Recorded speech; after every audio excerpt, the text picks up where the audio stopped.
Ya saben ustedes que aquí pensamos, lo hemos contado muchas veces, que las cosas no pasan porque sí, que casi todo está relacionado. Y el otro día, precisamente, comentábamos que abre un nuevo negocio en la plaza mayor de la capital zamorana de Zamora. Bueno, pues a raíz de ese comentario, alguien preguntó que qué iba a pasar con ese cartel que ponía nombre al antiguo comercio que había en esa misma zona. Y a raíz de eso, conocimos que hay un proyecto en Zamora que precisamente promueve la conservación de ese tipo de elementos. Quien está detrás de ese proyecto, que se llama Zamorateca, es Javier García Martín. Buenos días. Hola, buenos días, ¿qué Buenos tal? días, Javier. Porque usted está promoviendo que ese tipo de elementos, de los nombres, por ejemplo, de los antiguos comercios de Zamora, se mantengan, se conserven. Eso es, sí. Formo parte de la Red Ibérica en defensa del patrimonio gráfico a través de esta iniciativa que se llama Zamora Patrimonio Gráfico, y lo que tratamos es de visibilizar y de dar una importancia y de tratar de conservar estos elementos del patrimonio gráfico de las ciudades, que son pues rótulos comerciales, rótulos que tienen parte de la historia de la ciudad, que forman parte del paisaje urbano, en este caso de Zamora, y que le dan personalidad y que nos hablan también un poco de la historia de la propia ciudad. Ese tratamiento que ha tenido el cartel del nuevo bar de la Plaza Mayor es lo habitual, me refiero, tratarlo de esa manera, conservarlo así, integrarlo en el nuevo negocio, ¿es lo habitual o no? No es eso lo que vemos. No, por desgracia, estos elementos se destruyen. Es cierto que sí que hay mucha mayor sensibilidad actualmente, pero estos elementos se siguen destruyendo. En este caso estamos hablando de un rótulo de las primeras décadas del siglo XX. Es el rótulo de un comercio textil, hijo de Avelino Prieto. Es un rótulo confeccionado en Vigo, en un taller que se llamaba La Belga, Cristalerías La Belga, realizado por una técnica muy antigua que consiste en el empleo de polvo de oro, y que quedan muy poquitos en la ciudad, y en este caso pues los propietarios y el nuevo inquilino pues han decidido conservarlo, y la verdad es que nos felicitamos porque es parte de la historia de la ciudad y además nos habla un poco de qué es lo que se hacía en ese local antiguamente, y un poco también de la propia historia de los espacios donde se socializaba y de esa vinculación emocional que hay entre los lugares de la ciudad y los propios habitantes. Pero mucho se ha perdido, ¿no? Entiendo, Javier. Sí, sí, son elementos que se han ido perdiendo. Si observamos fotografías antiguas pues, del centro de la ciudad, vemos cómo pues, los rótulos han ido cambiando, y bueno, que también es normal que el paisaje urbano vaya cambiando, pero sí que a partir de la segunda mitad del siglo XX y ya metidos en el siglo XXI, pues vemos cómo hay una tendencia a la uniformidad, a que las ciudades sean todas iguales, o una uniformidad a través de las franquicias, de las multinacionales, y que hacen que todas las ciudades sean prácticamente iguales, encontremos los mismos negocios en todas las ciudades. Y bueno, hay un miembro de la red que tiene una pregunta muy interesante: es ¿qué sentido tendrá viajar cuando todas las ciudades sean iguales, ¿no? Estos elementos dotan a las ciudades de personalidad propia, nos hablan de cosas que solo había en nuestro entorno porque eran pequeños comercios, y que daban pues, personalidad tanto al centro de la ciudad como a los barrios. Vuestra propuesta que es que ese tipo de carteles se queden donde están, aunque el negocio que se vaya a abrir sea diferente como en este caso, o ¿cuál es la línea de conservación que proponéis?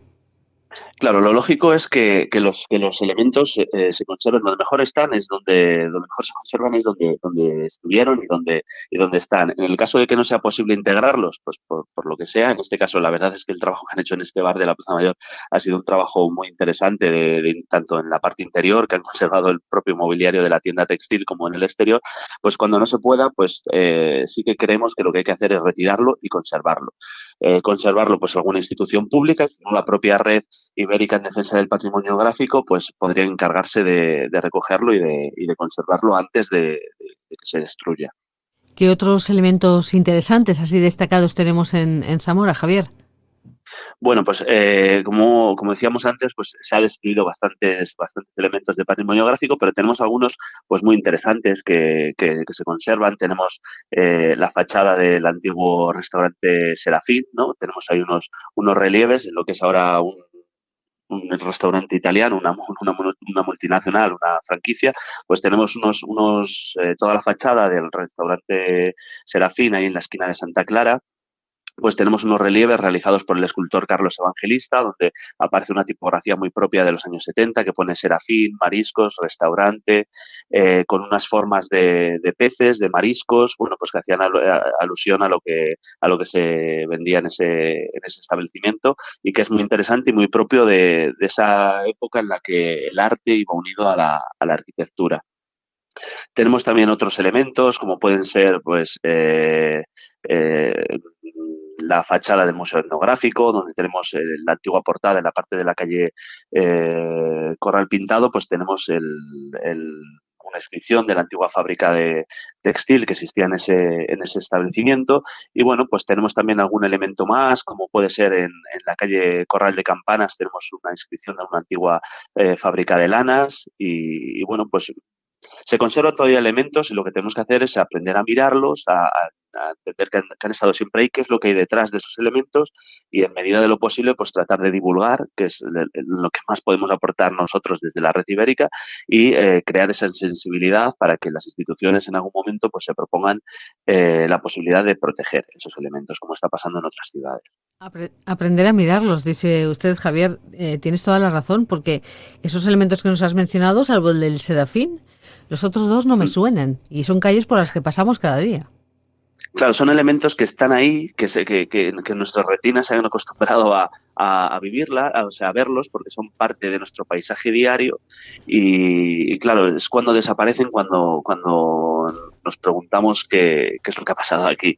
Entonces, sí que necesitamos educar también la mirada, de preguntarnos qué es esto que vemos todos los días cuando paseamos, o también levantar un poco la mirada del móvil y aprender a mirar nuestra ciudad también con unos ojos más inquietos y curiosos.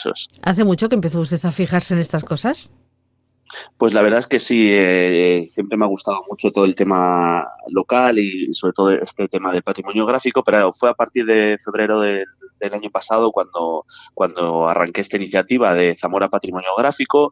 Supe que existía esta red ibérica de defensa del patrimonio gráfico, es decir, no era una cosa aislada, sino que hay gente por toda España interesada en esto, que considera que es parte de la historia de las ciudades, que es parte de la identidad, de la memoria, de la propia historia de las ciudades y bueno, pues en Zamora no puede quedarse atrás, que vamos a hacer esto y vamos a tratar de divulgar el patrimonio gráfico, poco o mucho que queda, pues lo vamos a divulgar. También divulgamos el patrimonio desaparecido a veces.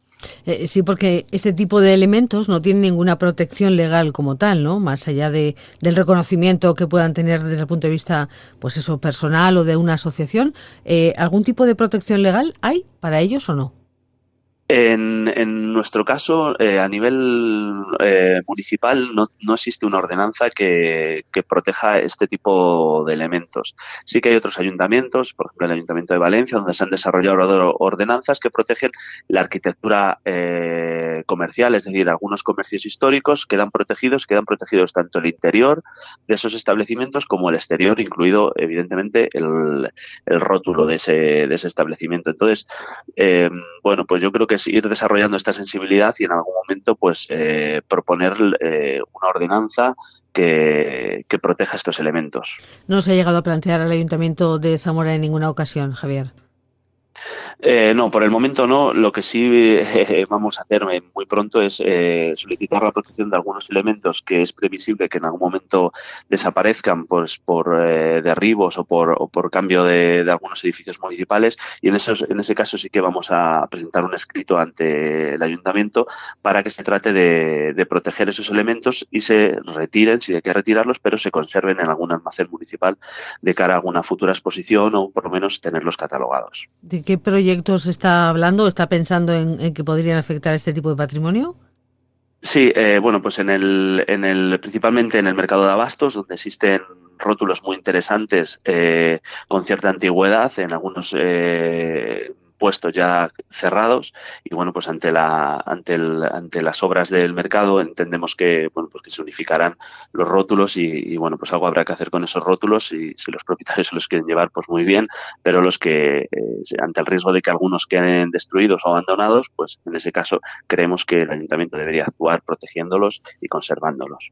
La red de la que forma parte usted, Javier, ¿sería a cargo, por ejemplo, de esa labor? Me refiero en caso de que esos rótulos del mercado de abastos los propietarios no los quisieran, el ayuntamiento no aceptara esa responsabilidad, ¿la propia red lo haría? Sí, la propia red podríamos gestionar la recogida de esos rótulos y lo único, claro, el almacén de la red está en Toledo pues perderíamos esos rótulos para Zamora. Entonces creo que lo más interesante sería que el propio ayuntamiento, igual que tiene un almacén donde se conservan restos arqueológicos y demás, pues esta nueva arqueología mucho más moderna, mucho más contemporánea, pues creo que sería interesante también unirlo a ese tipo de almacén. Ujú. Una iniciativa interesante, además, ahora que van a empezar, esperemos, las obras del mercado de abastos en 2024. Javier, por Sí. cierto, todas estas iniciativas de las que estamos hablando, estas ideas, estas propuestas para conservar el patrimonio gráfico, usted lo ha volcado en una página web, ¿no?, en la que todo el mundo puede acceder a ese tipo de contenidos. Sí, como todo el tema del patrimonio gráfico tiene una vertiente muy visual, pues casi todas las iniciativas de la red están en la red social Instagram, en este caso Zamora Patrimonio Gráfico, y aparte de eso, para que otras personas que a lo mejor no estén en esta red social, pues también he volcado todo el contenido en una página que se llama zamorateca.com y ahí pueden encontrar todos los elementos de patrimonio gráfico que he ido catalogando y que he ido fotografiando y que algunos, pues a medida que los he ido fotografiando, algunos incluso han ido desapareciendo. Sí, por cierto, hay un cartel además muy significativo para la ciudad, como es el del establecimiento de la Cortina, ¿no?, de la Plaza de Alemania. Sí, Esas letras sí, sí. verdes tan características que ya no están. Eso es, al poco tiempo de fotografiarlo, pues el local de ese textil que se encuentra en la Plaza de Alemania, pues cambió de inquilino y de negocio y bueno, pues se retiraron esas letras corpóreas bastante grandes que daban pues también un poco de personalidad. Bueno, ya la cuestión estética es una cuestión de gustos ya, pero sí que pues nos hace reflexionar sobre este tipo de patrimonio. Yo no sé si deberían mantenerse o no, pero bueno, pues por ejemplo en Madrid las letras de Sueps, Eso ese, sí. ese género tan característico, por ejemplo, están protegidas. ¿Se sabe qué ha sido de esas letras de cortinas y alfombras o no? No, la verdad que no, ahí llegamos tarde, no sabemos qué fue de ellas, supongo que quedarían destruidas. Javier, antes de despedir, no quiero despedirle sin mencionar también que dentro de esa página web de zamorateca.com hay otro proyecto que también desarrolla usted y que trata un poco precisamente de reconocer la figura y el trabajo de artistas del siglo XX.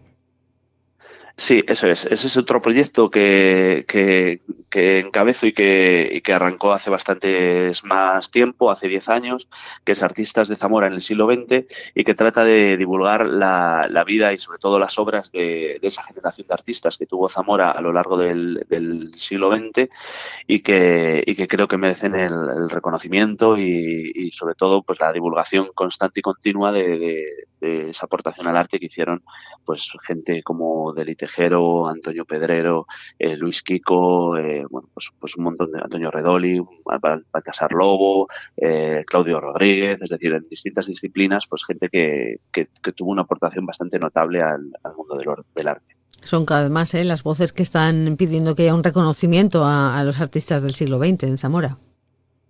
Sí, la verdad es que yo creo que hemos sido siempre un poco, pues eso, bastante conservadores a la hora de presumir de esta generación de artistas y que poco a poco pues se ha ido marchando, a veces pues con más pena que gloria y yo pues desde esta pequeña oportunidad pues trato de hacer justicia y de recordar pues todas las semanas pues obras de esta generación de artistas y bueno, pues divulgar en la medida de lo posible pues que ellos estuvieron ahí, que han dejado un montón de obra por toda España, pues José Luis Comonte, por ejemplo, que tiene obra repartida por toda la geografía nacional, pues divulgarlos como hacen en otras ciudades con mucho orgullo y sobre todo pues con mucho respeto y mucha admiración hacia Javier, ellos. ¿qué obra o qué artista elegiríamos para esta semana, por ejemplo? Pues esta semana tenemos una pequeña postal de Antonio Pedrero, que es lo último que hemos subido, que es una postal que él usó para felicitar las Navidades en los años 60 y que incluso él mismo pues, creo que no la conservaba y le ha hecho mucha ilusión cuando le he enviado la foto. Es un grabado que representa la huida a Egipto, la Virgen María con el niño subida en un burro y San José caminando, bueno, pues una pieza de ese primer Antonio Pedrero que comenzaba, bueno, despuntó muy joven, pero bueno, en esos años 60 pues se encontraba en plena efervescencia de creación de obras y bueno, pues un pequeño detalle de una obra bastante desconocida de Antonio. ¿Dónde la encontró, Javier? Pues es muy curioso, pero la tenía Eva Crespo, la directora mira. de la 8 Televisión. Sí, y de Onda Cero es nuestra directora también. Eso es, sí, fue muy curioso. Sí, la conserva ella, sí. Bueno, pues nada, le diremos que nos la enseñe en directo. Javier, muchísimas gracias por estar con nosotros esta mañana y enhorabuena, por supuesto que sí, por esa labor. Gracias. Vale, gracias a vosotros por la difusión. Hasta otro día. Adiós. Un abrazo.